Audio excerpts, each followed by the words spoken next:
Kusuma yang dibacakan oleh penulisnya sendiri. Hari menjelang malam, aku pamit tidur terlebih dahulu. Besok adalah hari terakhirku dapat bertemu dengan Sarah. Itu mengapa aku memilih tidur lebih awal, agar esok hari aku bangun dalam keadaan bugar dan segar. Setidaknya malam ini aku dapat tidur dengan tenang tanpa beban. Toh aku tidak lagi bingung memikirkan cara keluar dari penginapan tanpa diketahui Raka dan Dama, karena kebetulan esok hari mereka ada acara di luar. Namun begitu, aku tetap harus berhati-hati karena mereka bisa kapan saja merubah waktu pertemuan dengan teman-teman mereka. Sampai akhirnya aku terbangun karena merasa haus. Aku baru menyadari Raka belum masuk kamar dan tidur, meski waktu sudah menunjukkan pukul 12.15 dini hari.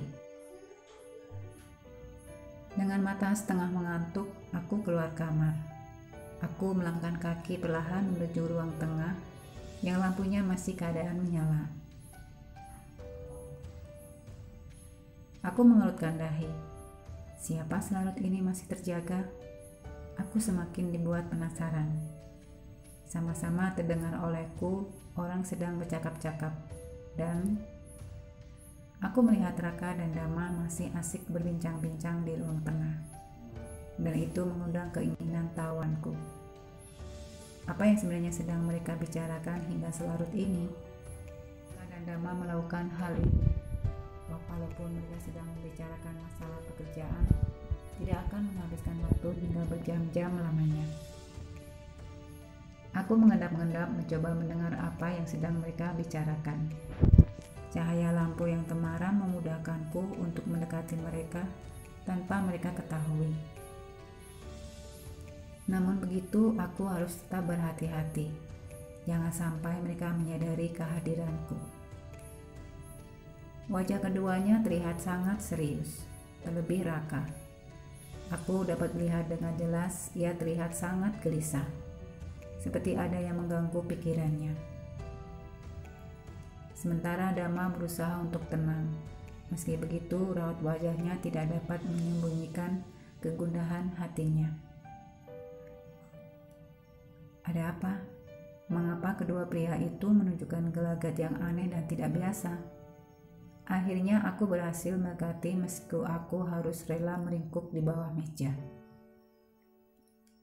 Dama, kita harus menemuinya, atau akan terjadi sesuatu yang tidak kita inginkan. Suara Raka terdengar samar-samar. Entahlah Raka, apakah dia mau menemui kita? Dia sangat marah, jawab Dama setengah berbisik. Aku berusaha mengintip dari balik meja dan melihat wajah mereka yang panik dan gelisah. Wajar kalau dia marah, aku bisa mengerti. Tapi setidaknya kita bisa mencegahnya, kata Raka yang sekali terlihat menghela nafas panjang. Dia siapa? Siapa yang sedang Raka dan Dama bicarakan? Apakah mereka mempunyai masalah dengan orang itu, sehingga harus seserius ini membicarakannya? Kamu tahu, dia tidak akan berhenti, Dama. Terlebih jika ada hubungannya dengan Aira. Kamu tahu itu kan? Aira? Tunggu. Apakah aku tidak salah dengar? Kenapa Raka menyebut namaku? Apa kaitanku dengan masalah yang sedang mereka hadapi? Dan bagaimana itu bisa terjadi? Dia siapa? Aku semakin penasaran dibuatnya. Jadi kita harus bagaimana? Apakah kita harus diam saja?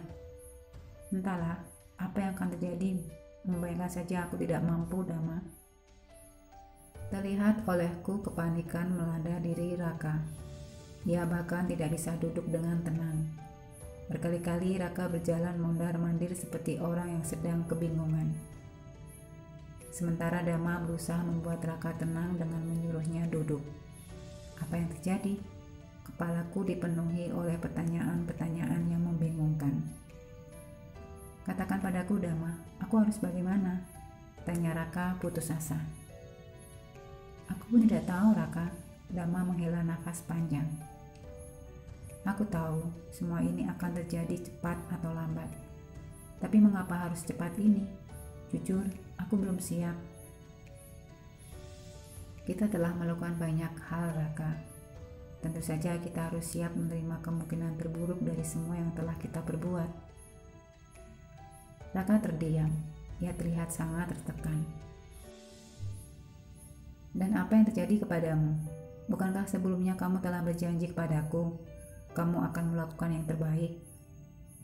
Janji? Janji apa? Kenapa Raka harus berjanji kepada Dama? Kesepakatan apa yang sedang mereka lakukan?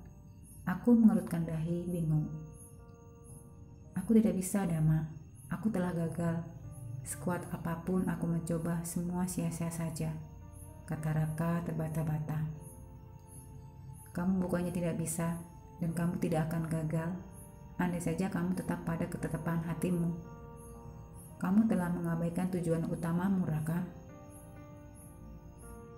Semua tidak akan terjadi andai Aira tidak bertemu Sarah, Dama. Sarah?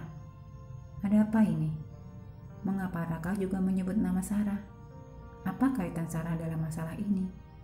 Ya Tuhan, dadaku semakin berdegup kencang mengetahui mereka sedang membicarakan sesuatu yang selama ini ingin aku ketahui.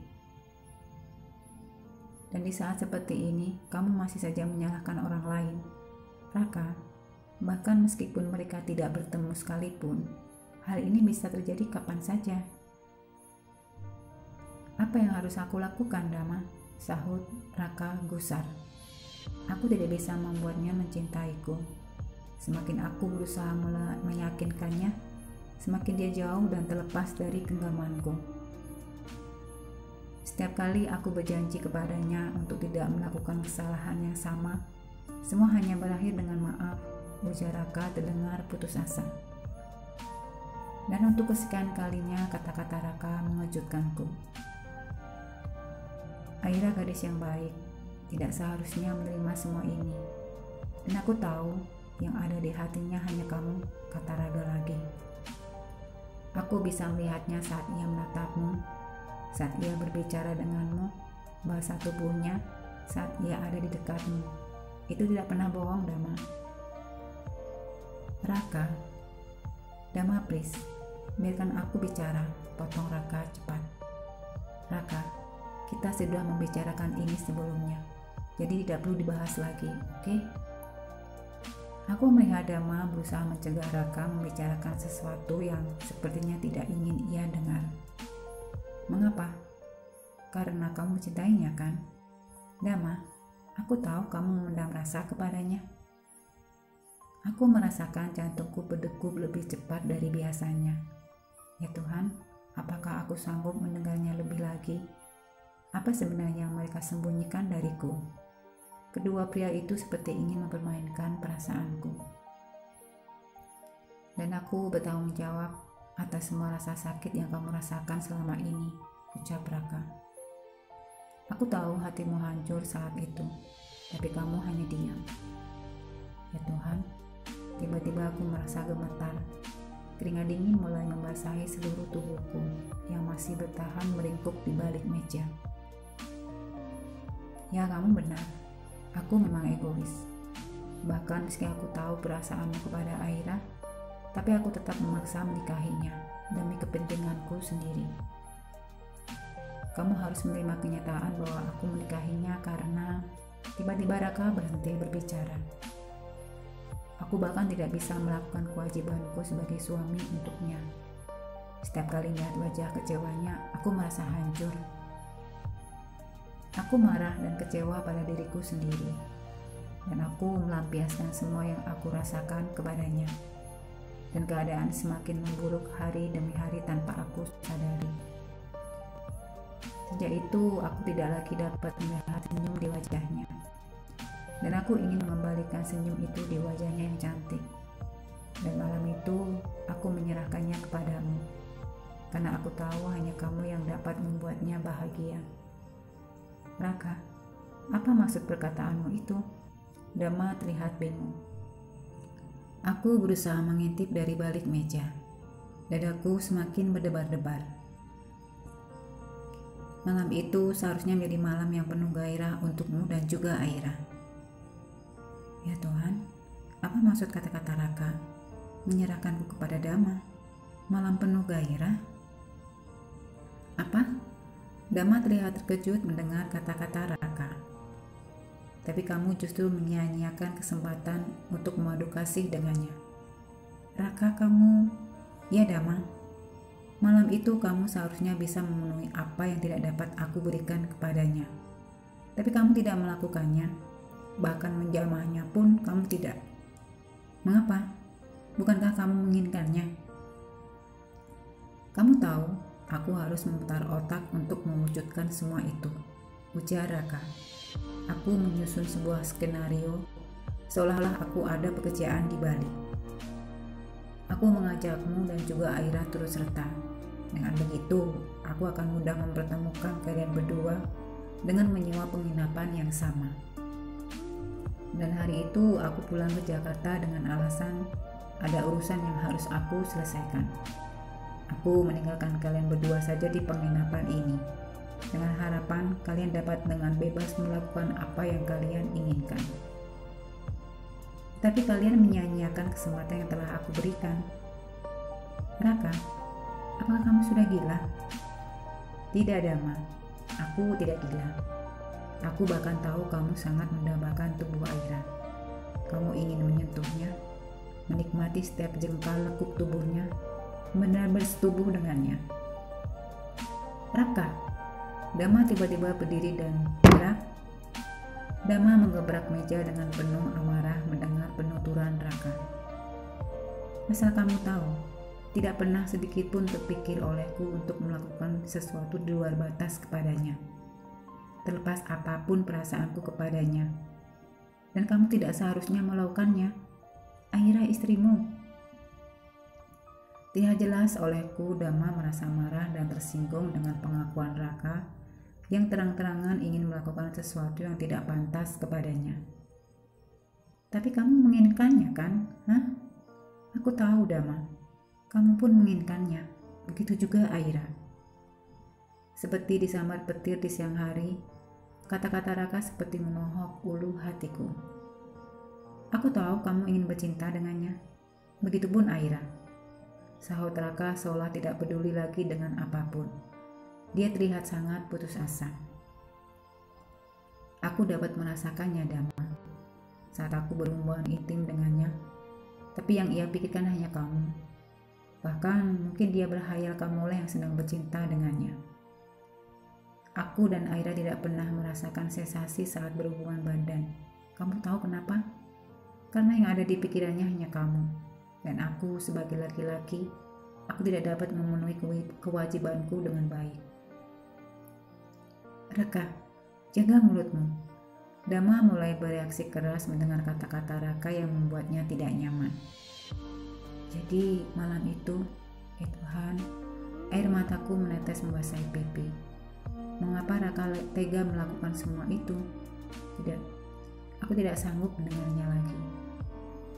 Aku berpikir dengan menikahinya, aku akan kembali menjadi laki-laki normal. Tapi aku hanya laki-laki gay yang bermimpi akan sembuh dalam sehari setelah meniduri seorang wanita. Hanya kamu yang dapat memuaskannya, Dama. Raka, cukup. Kamu tidak pantas berkata seperti itu. Dama mulai kehilangan kesabaran. Ia mendorong tubuh Raka, membuatnya terhuyung-huyung mundur ke belakang. Apa? Kay? Ya Tuhan, apa maksud dari semua ini? Kay? Raka seorang Kay? Jadi selama ini aku menikahi? Tidak, aku tidak tahan lagi. Cukup. Sekuat tenaga aku berdiri. Meski aku merasakan kakiku hampir tidak dapat lagi menopang tubuhku yang tiba-tiba lemas tidak berdaya menghadapi kenyataan yang ada. Kedua pria di hadapanku itu seketika terkejut melihatku sudah berada di hadapan mereka dan sedang menatap dengan sorot mata yang tajam. Aira? Tanpa bicara aku berlari dengan berurai air mata. Hatiku terasa sakit sekali. Aku terus berlari tanpa menghiraukan lagi Raka dan Dama yang berusaha mengejarku. Aira, tunggu. Aku terus berlari, Tiba-tiba aku merasakan kepalaku pusing dan pandangan mataku kabur. Tubuhku terasa begitu ringan. Aku pun jatuh tersungkur di depan pintu kamar. Sayup-sayup aku mendengar suara Raka dan Damang memanggil namaku dengan panik. Aku sempat melihat mereka berlarian ke arahku dan kemudian gelap. Sambung, selamat membaca. Terima kasih. Bye.